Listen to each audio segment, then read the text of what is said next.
Oh, no, totally, if you want to stand there, totally, I'll head on it. Good evening and welcome to Magers Quinn. My name is Sarah and I'm one of the booksellers here.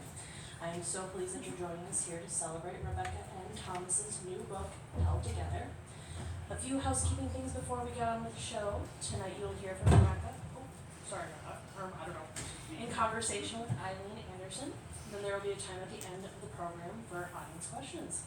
After Q&A, please allow the author to move to the signing counter, which is the glass display case you pass on your way from the bookstore. You may line up there to say hello and get a signed copy of the book. If you buy a book here tonight, you are not only supporting our author, but also a locally owned independent bookstore, and we cannot thank you enough. Finally, please allow me to introduce our guests. Rebecca N. Thompson, MD, is a family medicine and public health physician who specializes in women's and children's health. Throughout her career, she has sought opportunity to use written and spoken words to make complex medical topics accessible to a wide range of audience. Held Together is a result of a decade-long collaboration with her patients, friends, and colleagues to share stories of the many ways that family life can take an unexpected turn. She trained at Harvard, Stanford, and Oregon Health and Science University, and now lives in Portland, Oregon, where she spends her free time wandering through green spaces, reading in cozy nooks, playing unreasonably complicated board games, repurposing found objects, and accompanying her husband and children on all-weather adventures near and far. Eileen Andersen is a postpartum doula with real-life postpartum who relishes helping parents and families during the early days of parenthood, the less appreciated fourth trimester of pregnancy, with career experience in educational fundraising and many volunteer hours at her children's schools. Eileen strives to be the kind of mother who welcomes noisy friends, messy baking projects, glitter-based crafts, and trapped in mud in her home. And the kind who doesn't let a day go by without being grateful for her family and their travels together. She lives outside Minneapolis with her husband, 2 sons, 1 daughter, and a rotating cast of pets, both permanent and foster, and keeps herself balanced by practicing yoga and spending as much time as possible outdoors. Please join me in welcoming Rebecca and Eileen.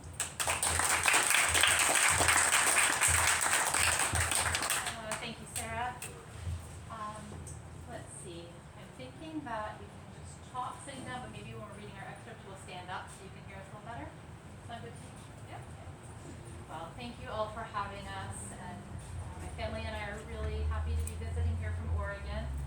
I know this is a difficult time for this city and for our whole country and world, and it can be hard to celebrate right now, but I appreciate that you're all here so that we can try to honor each other's voices and know that when stories sometimes feel like a small thing, sometimes they're really the most important thing we can use to share stories and share perspectives. So thank you all for being here tonight for that. So, what we're going to do tonight is talk a little bit first about, if you all have seen this, a shared memoir. What does that mean? How did that come to be? What's unusual about that, and how Eileen and I work together in that part of the project. We will have time for questions at the end, as Sarah mentioned, and book signing, so stick around for that, please. And Eileen and I will each also share 2 short excerpts from our portions of the book and talk a little bit about how they relate to each other. So, in terms of the shared memoir, just a little bit of background on that. This project really was collaborative, and as Sarah mentioned, it was a decade-long collaboration. So, as a family medicine physician, I felt like the stories of my patients and their families and the medical colleagues that I worked with were just so powerful. If we could collect them together and find a way to pass them on to others, preserve them, they could really help people feel less alone as they struggled with complicated family experiences. So over the course of, for each person, a couple of years, we would go back and forth and collaborate on her story. So I would love for Eileen, for you to talk about that process a little bit as the collaborator, what that was like for you. Yeah, Becca and I met because two of our children, Sam and her daughter Cora, were at the same preschool together in Portland, and they had a casual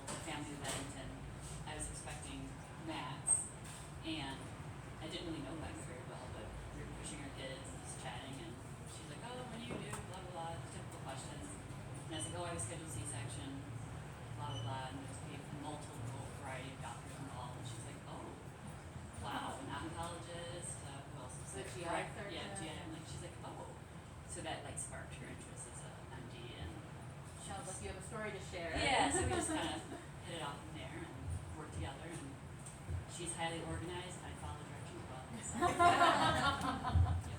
And I think one thing about that too, you know, when Eileen shared just kind of a glimpse into that complexity, and yes, it intrigued me as a physician, but even more so just as a person, as a mother who had been through a really complicated path to get to our family, it immediately resonated that this is someone I could connect with and feel like, oh, someone else is going through not the typical storybook path. And so I think it was that, you know, I remember you said, it feels like people often, I don't know, recoil or like just, they can't listen, they can't hear what I want to tell them about my story, but we could for each other. Right, you spoke my language. Yeah. And it's not anyone's fault. I don't want anyone's language. We did, and it was like, oh, all right, wow, there it goes. Yeah, so then we would meet over the course of several years for each of the chapters, each of the women's stories, and say, sit in a coffee shop or go for a walk and record everything. Talk about her story, and then I would go and transcribe that recording and try to capture her voice and use her words as much as possible. And some people gave me journal entries as well, or an email maybe they sent out to update their family during a time of complexity. And I tried to weave those pieces together, then give it back to her and say, what did I get wrong? What about this section where I'm not sure how this went down? Could you explain this a little bit more? Could we meet again to talk through these examples, these experiences? And we would just go back and forth in this iterative process until we both felt like, okay, that's the most compelling version of your story that we can capture. And that's how each one of those came to be. And also, a lot of the women in the book know each other. So when you read, you'll see another one of the chapters toward the end is Mitra's story. Mitra is one of the preschool teachers at the place where we met. And many of the women have a connection to another. It'll say, the doctor said such and such to me. That doctor might have been me. It might have been someone else who's in the book, and her story is cool too. So there are a lot of interwoven threads. You don't even know them all as a reader, but you feel them. And there are a lot of shared experiences that are just alluded to. If you read, you might notice, wait, that sounds like what happened to that person, and you're seeing it from the new perspective, from the other woman's point of view. So, shared memoir, that's what that means. So I think we'd like to each share a couple excerpts, and the first idea that we wanted to pull out with our stories is, parenthood and life, it's just full of contradictions. Two things can seem like they couldn't possibly exist in the same space or both be true, and yet sometimes they're perfectly logical. And, I think that one of the big themes in Eileen's story, in the section that Eileen's chapter is in, is about how science and mystery really can coexist. And I think then we can hold that sense of wonder and mystery even while we respect science, believe in science. There's something more than what we can comprehend. And then there's sort of the even bigger mystery of how little we sometimes know about what people around us are going through, and how that's just beneath the surface.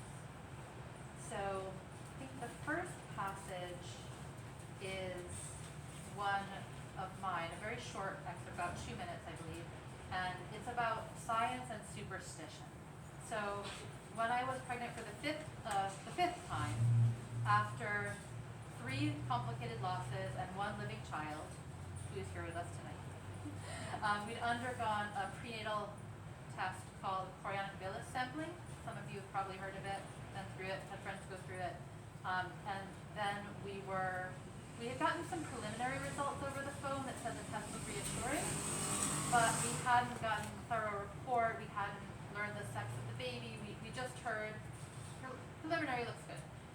And so we trusted the CVS, we trusted the science for those answers, but there was something in me that still was feeling superstitious, and after all our complications, would this really work out? And I couldn't quite trust it. So we ended up deciding to wait when we got those results in hand, to wait to find out about them, to read them for a specific time. So that's what I'd like to read to you about. So that, I'm going to hold this at the same time. Okay.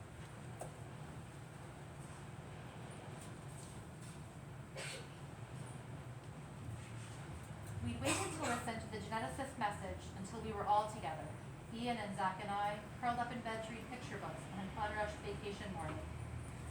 We'd actually waited 2 days, choosing to learn the news on Friday the 13th, since 13 is a lucky number on both sides of our family. As a physician and a scientist, I considered myself a believer in evidence and logic. But as a person who acknowledged that the complexity of the world was far greater than my ability to comprehend it, I held fast to superstition too. Even having been told that our results were normal, some part of me was conditioned to seek any advantage, any coincidence that might imply that we were not being unreasonable to continue to hope for the best. I didn't see any contradiction in this. Parenthood, and in my experience, everything along the way to becoming a parent, is full of opposing conditions. After my ectopic surgery, I was devastated and optimistic. When I remembered Zach's birth, I was grateful and full of regrets. When he took his first steps, I cheered him on, even knowing that as he grew up, I'd miss those baby days. The further we moved into parenthood, the more we discovered that 2 things could be true at once. In conversations with friends about how our challenges had widened our perspectives, I began to notice common threads that ran through the most divergent of experiences. Before motherhood, Nancy had turned to science each time she sought bright lines and unambiguous boundaries. Tina had shied away from unknowns, relying on rationality to define who she was. Eileen had looked to technology to help build her family, and had found comfort in calculations. Now, in becoming parents, all of them had come to value uncertainties and explorations as much as facts and data. And I wondered, what are we left with when the frameworks we once depended on no longer make sense of the lives we are living? What shifts within each of us when we discover the central, irreconcilable calculus of motherhood? That it is a constant process of losing something in order to gain something else. What magic might our days reveal when we accept that logic and reason can coexist with hope and faith, and sometimes even with a little mystery? And then, Eileen. So, as this, here's your E1 section. So as this alludes to, many of the stories in Held Together are far beyond those early days. So a lot of our story, our family story, is about pregnancy complications, early parenthood, but many of the stories in the book are just about the long arc of parenthood. I was telling a couple of you earlier before we started here, some of the collaborators are into their 70s, and some of the stories are about teen pregnancies. It's a huge range of ages. And, you know, I think that when we think about specifics, sometimes we think, well, that exact thing would never happen to me or didn't happen to me.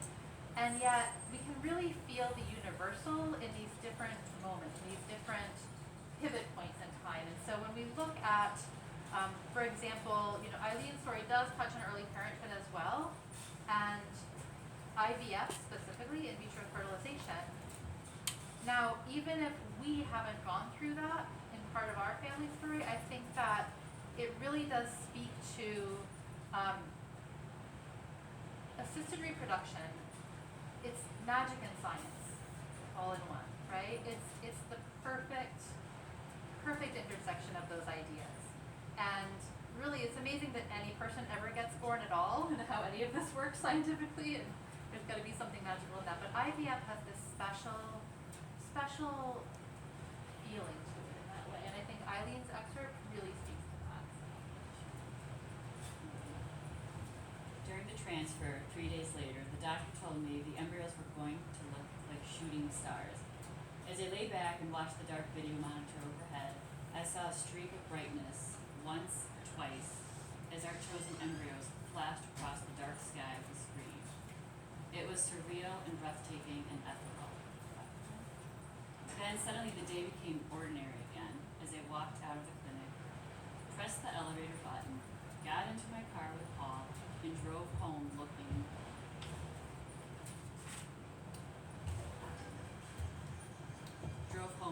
exactly the same, but now the tiniest 2 babies inside me. I I thought of my twin sister and smiled. As we waited to learn our fate, I used mindfulness strategies my therapist had taught me to quiet the chatter of anxiety in my brain. Every time I started to worry, I would send a message back to myself. I am healthy, my babies are strong, my body is ready for this. Calming exercises balance out the endless string of measurements and mathematics that fertility treatment can become. You chart your cycle for months, figure out which day you're ovulating, count down the moments till you can justify taking a test to squint in search of a faint line. Then, before the milestone arrives, you realize that you're definitely not pregnant. After too many months of this, you and your partner endure invasive procedures that you're told will gauge hormone levels, ovarian function, sperm motility, but that instead feel like an unflattering assessment of your self-worth, as every data point reminds you that you're less than whole. You take increasing doses of oral medications with names you can barely pronounce. You graduate to measuring liquids in syringes and injecting them into your abdomen. You lie motionless while you count follicles with a probe deep inside you, shielded from your suffering by their gloves and gowns. They scowl at their monitors, doing their own calculations. They retrieve the eggs, they fertilize them. They rank and grade them, the embryos, like a high school science project. You decide how many to put back and discuss the merits of a cycle day 3 versus a cycle day 5 transfer. You wait for 14 days, the infamous 2-week wait, to allow the medications to clear from your system. You go to the clinic to check your blood level, then wait 2 more days and check again and hope it multiplies by 2 while your anxiety quadruples. If you're lucky, count down the days to the 7-week ultrasound where you hope to see a glimmer of a heartbeat. Then, if you're lucky still, count the heart rate and hope it's high enough to move forward beyond the stage where more than 20% of pregnancies end in miscarriage. At the end of the 2-week wait, I asked Paul to take the call that would tell us if I had pregnancy hormones in my blood high enough to suggest a successful IVF cycle. Then I asked him not to call me at work with the results. For all 3 of our IUI attempts, I had taken calls in my office, and those had never brought happy news. When I returned to work Friday morning after getting my blood drawn, the phone stared me down even though I knew it would never ring. I was sure I was not pregnant. Feeling defeated as the afternoon wore on, I went home early and curled up in bed with my black lab Lily and took a nap. When the jangle of Paul's keys on the door woke me from deep sleep, I realized the bedroom was dark. It was after 6, much later than you usually got home from work. I heard the crinkle of plastic wrap. Flowers? My heart leapt. Paul wouldn't bring me flowers with bad news. He would only get me flowers to celebrate. Then my mind backpedaled. No, he would bring me flowers to cheer me up. Paul walked into the bedroom with this stunning bouquet of purple tulips. He sat down beside me.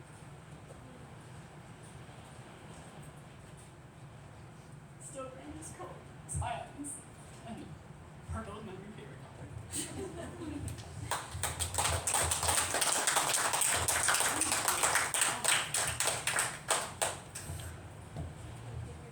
Surprise. Yeah.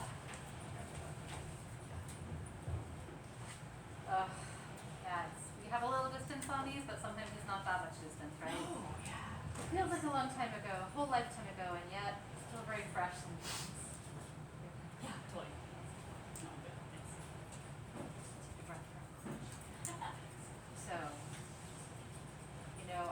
this is exactly that idea of we just never know what people around us are carrying, what's going on, what they just stepped away from, right? So Eileen describes the embryo transfer and then stepping right back into her ordinary day. Oh, thank you. We should really have these out of time. It's not as I try at these sometimes, but had her embryo transfer, she steps back out into her ordinary life, and nobody that she would pass by could ever know this momentous thing that had just happened to her. She didn't know what would come of it yet, of course, but nothing was that she had the secret inside of her that, this life-altering experience she had just been through, completely invisible to the world. And so for me, there was a moment like that that I wanted to kind of weave into this, or, you know, contrast here with this. When we first got the notification about those results I read to you a moment ago, so I'm going to step back in time for our story, and just a few days before that last passage, I'm going to read you, again, a short passage here.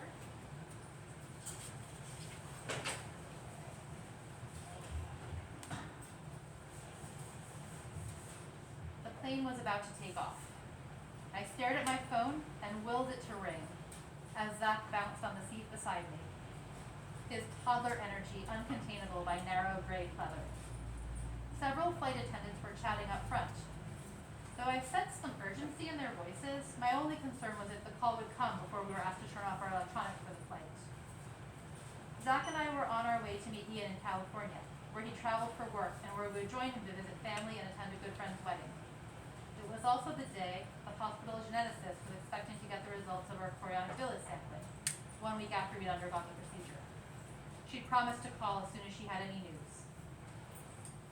But instead of a ringing phone, I heard my name on an overhead page.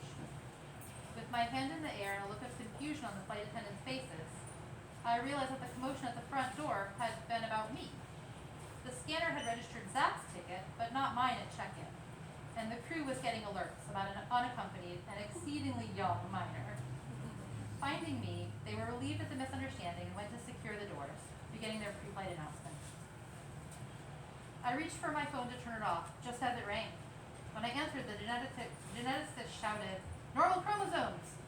I scrambled to thank her and asked her to call back to leave a message about the sex of the baby as we planned, so Ian and I could find out together later.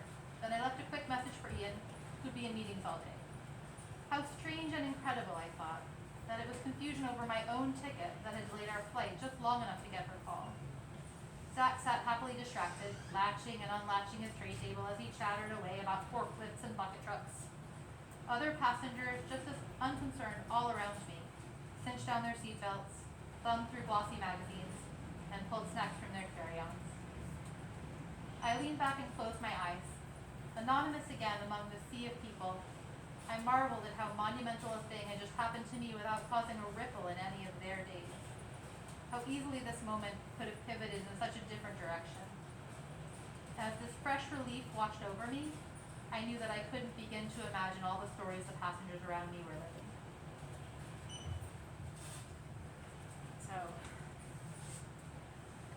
yeah, we all have these moments in our lives where we can hardly believe that the people around us can't see written all over our skin exactly what's happening to us. And, the profound things that we go through, they feel like they should be visible on our bodies sometimes. And sometimes they are in the form of scars, right? That's another theme we talk about quite a bit in Held Together. But more often, they're just things that we carry. And, I will tell you that you'll know if you heard our bios for this event and you see our children here with us, that we both eventually became mothers. And Eileen's IVF cycle did work, but other complications came too. And one of those experiences led to her second son, who was born too early to survive. And how that loss shaped Eileen's experience of parenthood overall, and how, in spite of the losses and the challenges and everything that she and her family went through to become a family, how she believes she's one of the lucky ones, and how her story did end up how she'd hoped it would, and she's always grateful. I invite Eileen to share others. You two feet all over here. See, she's so highly organized. And she works well. Go to this tab. A lot of texting to coordinate and Yeah, too. still. That worked out Still. from a distance. Yeah. Alright. Day by day, I rallied, just like I had through infertility. I did my best to enjoy Sam, so he would never think his mommy was too sad to play with him. Paul and I worried that Sam might be our only living child, because the thought of another pregnancy and the implications for my health were utterly intimidating. Testing after Max's birth, not this Max, suggested an infection with E. coli in my amniotic fluid, and an exploratory surgery showed an unusual tumor within my appendix called a meconius something something. Inflamed and enlarged, my appendix was fully adhered to my right fallopian tube, forming a direct conduit for digestive system bacteria to travel to my uterus. The surgeon told me the mass had probably been sending off little shooting stars of infection since I was pregnant with Sam. I recalled the beautiful shooting stars of my IVF transfer and could not reconcile the two images. This kind of cancer is exceedingly rare, he tried to reassure me. You do have a fascinating medical history. Thanks, I thought to myself. Do I get a biscuit? I nodded at him absently. The surgery cured the tumor and we conceived on our own again, 1 month before we had planned to thaw our remaining IVF embryos to start another cycle. After remarkably uncomplicated pregnancy, I delivered our third son 1 year to the day after the surgery that had removed the tumor and my appendix, along with so much of the doubt and mystery about what had been causing our struggles. We named our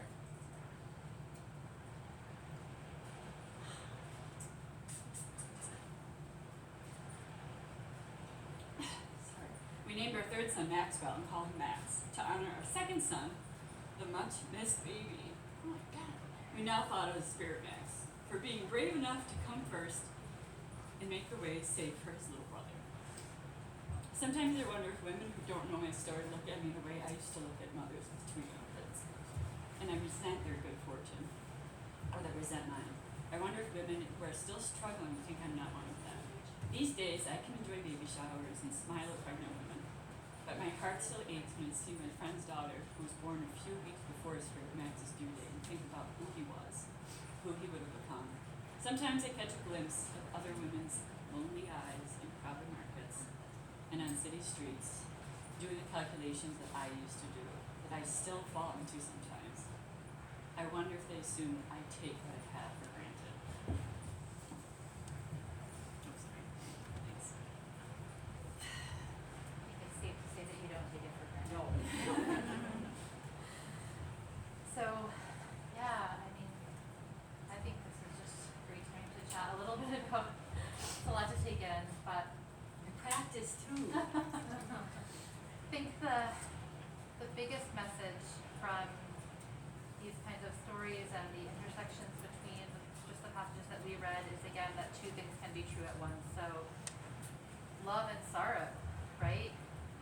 Gratitude and grief, they're fully present, both in the same strength. It's not that you have to balance one with the other, they're just completely there.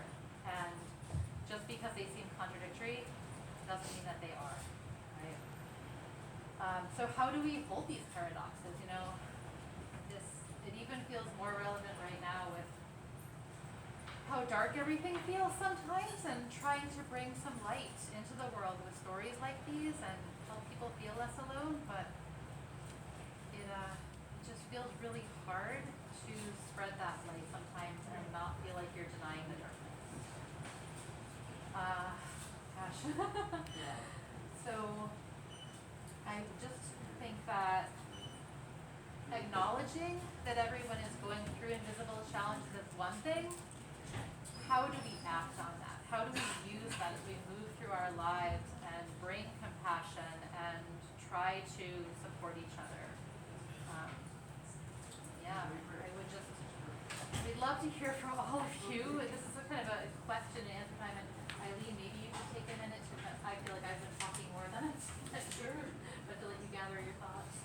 Yeah, I mean, I think And yeah, we'd love to hear your thoughts on any of how these themes play into your life too, and questions. Yeah, I mean, I think Becca is correct in acknowledging, like, everyone is going through something and nobody really knows what it is. I always say, you know, no one really knows what goes on behind closed doors. Nobody knows what's going on in somebody else's shoes until you walk those shoes, walk in your shoes.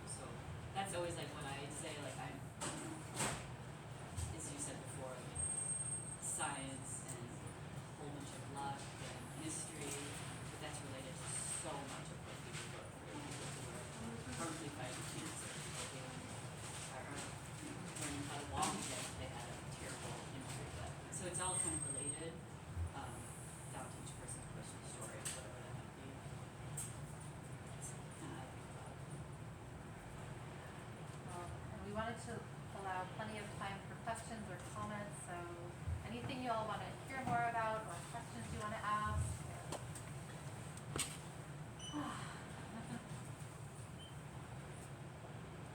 Comments.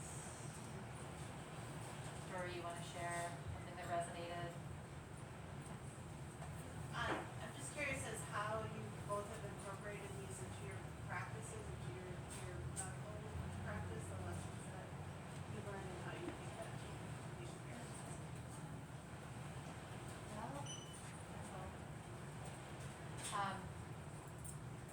I think that the biggest challenge, and my medical practice has evolved over the years.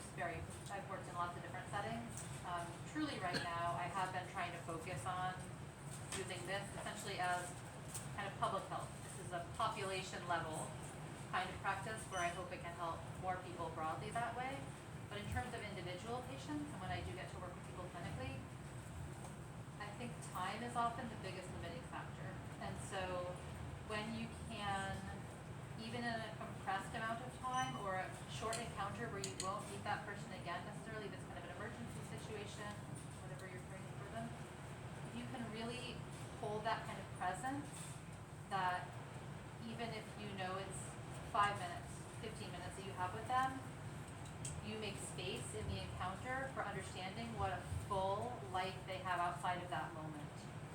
And even if you can't spend the time, it really does feel like the encounter is informed by it when you acknowledge it and you know how deep their story goes. How about you in your doula practice? How does that influence you? As a postpartum doula, most of my clients I do meet after they've had their baby. Some are highly organized and meet before. But I never share my story. It's not professional. I would never want to scare the daylights out of a mom. Until they may say like, well, this is actually my second or third pregnancy, and then I say, oh, I always invite them to talk about it and say like, I'm a completely safe person. If anybody knows me well, I'm a complete open book. And that's usually how then I attribute it, and then they're like, oh, kind of like us, like, oh wow, Right. oh, and sometimes they share stories that I'm like, oh wow, like story toppers. There's You no recognize it. Yeah, I recognize it. You can tell that they definitely like, oh wow, like this is, you understand this, not just, that's kind of how I practice it. I think that's a great way to describe it too, that how you see it in each other without articulating it. And Correct. you know, that came up for me, I remember. So you'll read in the book that I had done a residency in public health initially and went back to do family medicine to do more training in women's and children's health specifically. And I remember there's one particular person who was my patient and ended up in the book. So this is Rachel's story, when you read Rachel's story.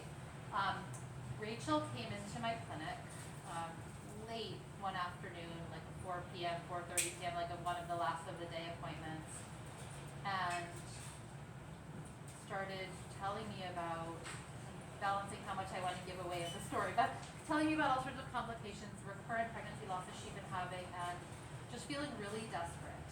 And she describes in the book, in her story, about stepping away from that visit, feeling like for the first time, somebody actually understood what she was going through.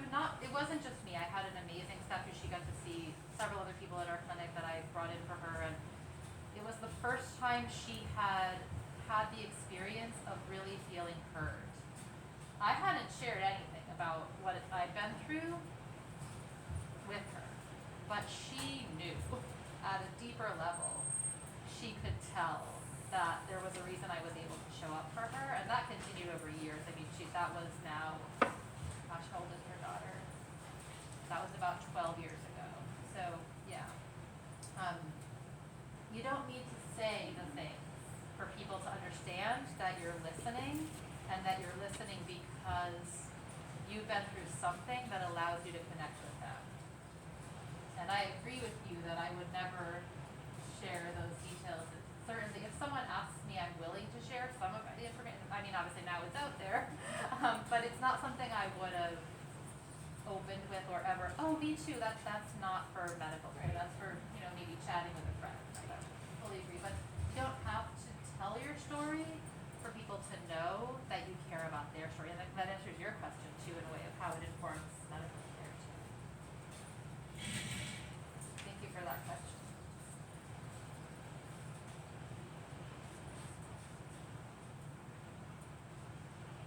A question. I was just thinking, I think a lot of times people minimize their stories or maybe don't even think they have a story to tell. Oh, well, it's just blah, blah, blah. But, Right. because we tend to compare, but I didn't have, I didn't have this problem. I Right. don't have that. And so I'm just thinking of the process of the book. How did you sort of maybe pull that out of people, or what was that process Yeah. of getting people to see that this is something worth sharing? It's a great segue from Rachel's chapter because she says grief is not a contest, right? There's always someone who has it worse, always, in the world. You will never win the Grief Olympics because there are no Grief Olympics also, but everyone does have a story and everyone has their own challenges. And I don't think I'm actually joking when I say I've joked that I could walk up to 21 people. We could do this book in this room. We could do each of your stories, write with your permission, talk to you, write about them. We could create a book among us, and it would be just as compelling. These are just ordinary people and the extraordinary moments of their lives, and we all have those. So, I don't think there was never a time when we articulated that to people. It was implied, I guess. It was certainly part of the intention to talk about ordinary lives because there are lots of celebrity memoirs and books, even anthologies by authors, like other writers.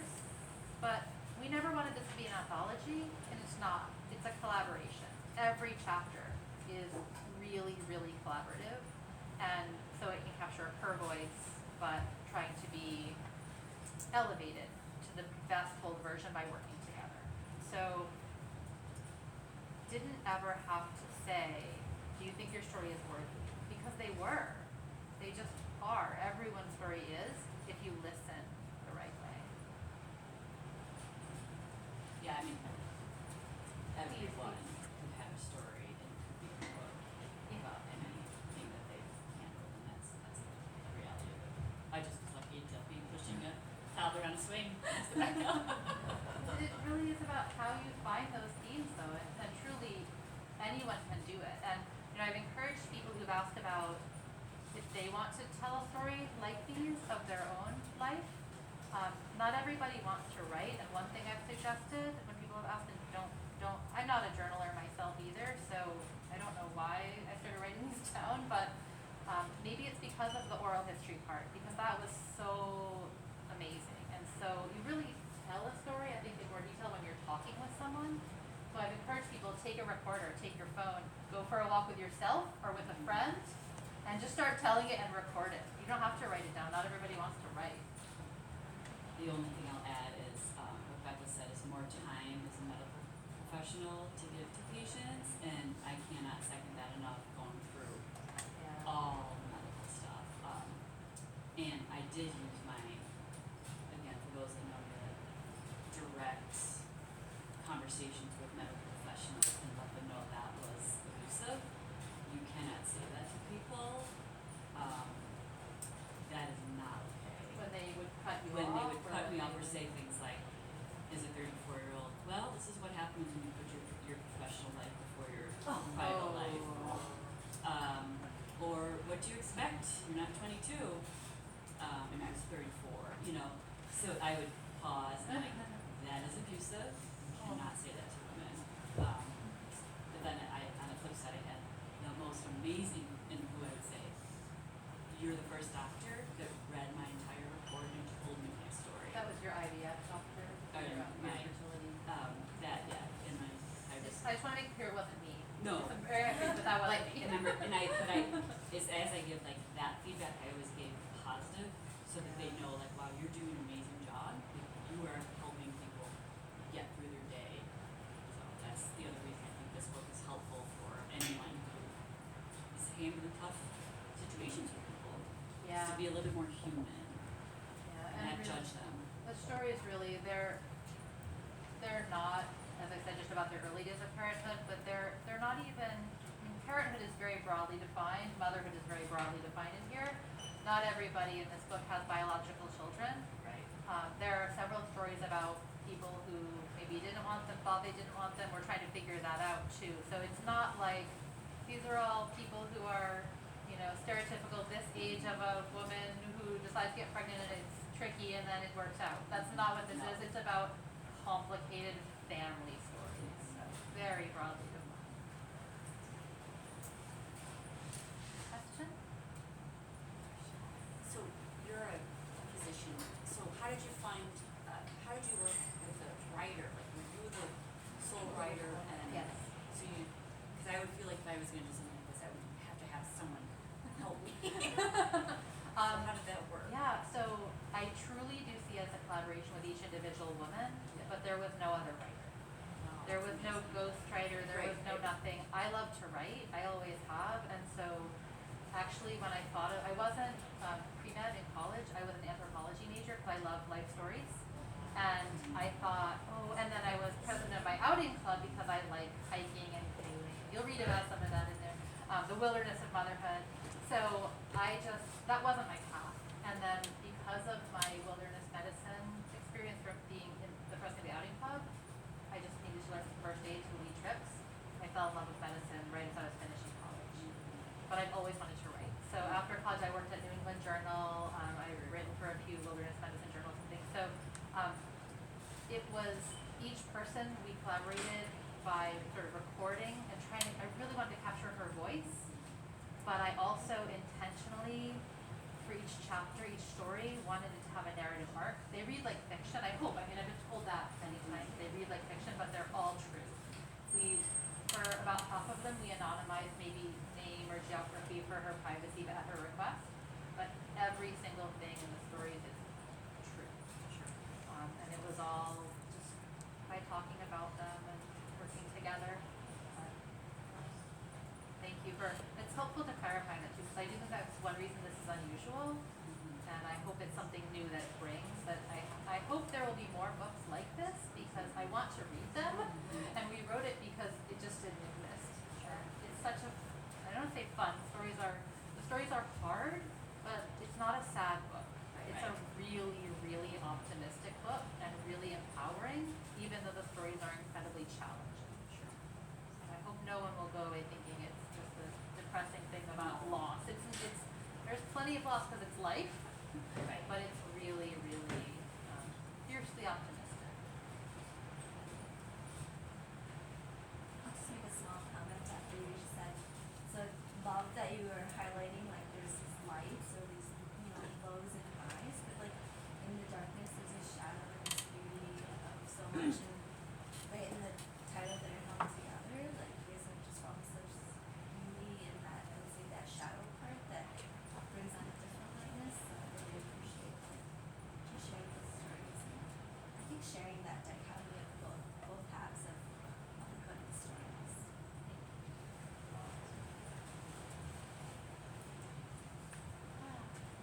Other questions, comments?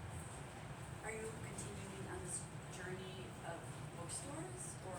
Well, I've done a large handful of events and have some scheduled, but it's always a matter as a parent of balancing wanting to be in town, so I'm from Oregon, so in town to be there for the kids, you know, dance performances and track meets and all these things in the spring, and the book came out in April, so it's a tricky time to travel.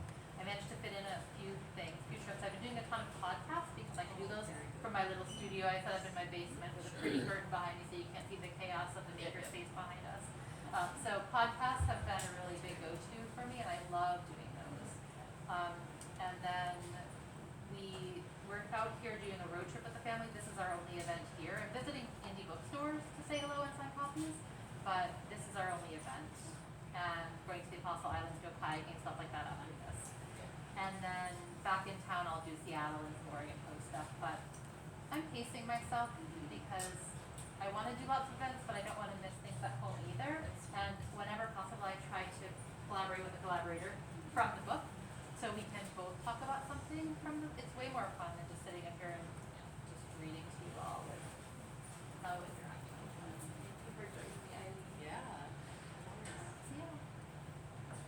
check out, I have cards at the back, but it's super easy to remember. So down here at the bottom, my name, I included my middle initial because there's another women's health physician who works at the place that I trained in the same place I trained. Her middle initial is L, but we're otherwise the same. It's very tricky.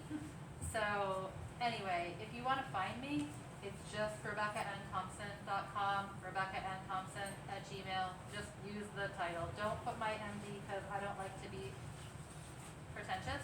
Just leave off the MD and use my name and you'll find me. No problem. And so you can find all the events. We have an events and press page on the website that has all the podcasts, all the events, both past and upcoming, and reviews like Library Journal and publishers who do those kinds of reviews. Everything is on there. Please check it out. And you can message me. There's a contact form. It just emails me directly. And a couple people who saw this event have already done that, so please feel free. Yeah. Thank you all so much for coming.